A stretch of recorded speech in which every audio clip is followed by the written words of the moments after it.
మిత్రులారా, నేను మీ ఠావరే మారుతి, మూఢనమ్మకాల నిర్మూలన సంఘం, కామారెడ్డి జిల్లా. ఈరోజు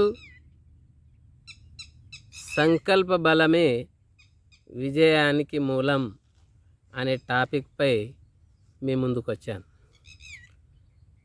ఈ సంకల్పం వల్లనే మీరు గనక దీని గురించి మీరు తెలుసుకుంటే మీరు తప్పకుండా ఏ పనిలో అయినా సరే, ఎలాంటి పనిలో అయినా సరే విజయం సాధించి తీరుతారు, సాధించగలుగుతారు. కావున మీరు ఈ వీడియోను తప్పకుండా చూడాలి. ఒక లైక్ చేసి సబ్స్క్రైబ్ మాత్రం తప్పకుండా చేయండి.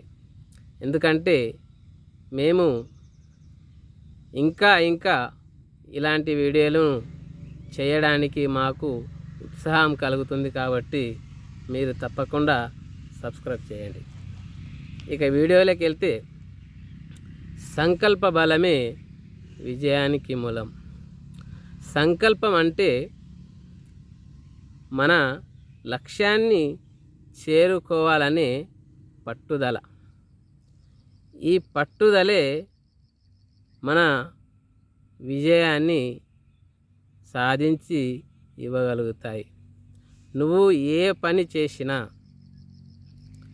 నువ్వు ఏది సాధించాలనుకున్నా, ఈ సమాజంలో నువ్వు నాయకునిగా ఎదగాలనుకున్నా, ఈ సమాజంలోని మూఢనమ్మకాలు నిర్మూలించాలనుకున్నా, ఈ సమాజంలో జరుగుతున్న ప్రజలను ఆర్థికంగా దోపిడీకి గురి కాకుండా ప్రజలను ఆర్థికంగా ఆదుకోవాలనుకున్నా, వారిని రక్షించాలన్నా నువ్వు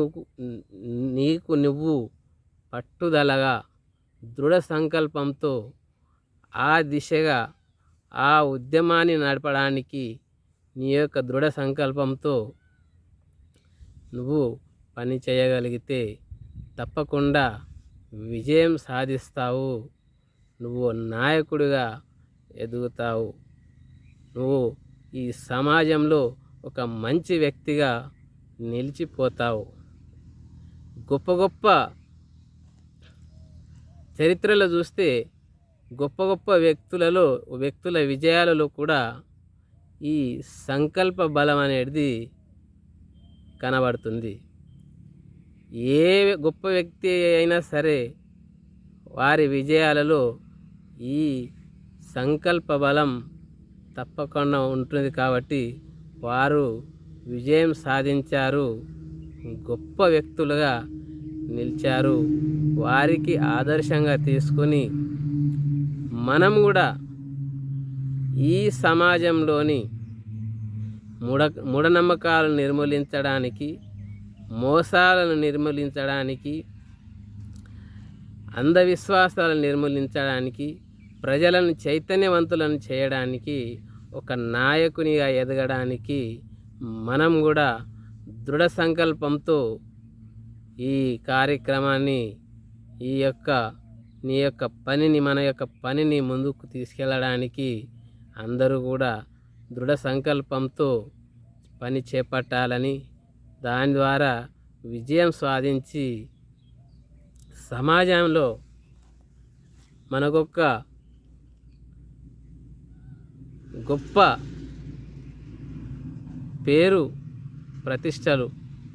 ప్రతిష్టలు లేకున్నా సరే, కానీ ఈ సమాజానికి ఒక మేలు చేశామనే తృప్తి ఉంటే చాలు. ఈ సమాజానికి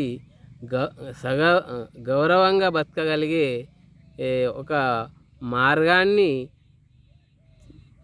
చేశామనే గొప్ప ఆలోచన మీలో కలిగి ఉండి, ఇలాంటి మేము సాధించామనే తృప్తి కలిగితే అంతే చాలు. అవునా, మీరు దృఢ సంకల్పంతో ఏ పని మొదలుపెట్టినా ఉట్టిగా కాకుండా, ఏదో చేస్తున్నాను అని కాకుండా దృఢ సంకల్పంతో పని చేస్తే మీరు తప్పకుండా విజయం సాధించగలుగుతారని ఆశిస్తూ జై భీమ్, జై ఇన్సాన్.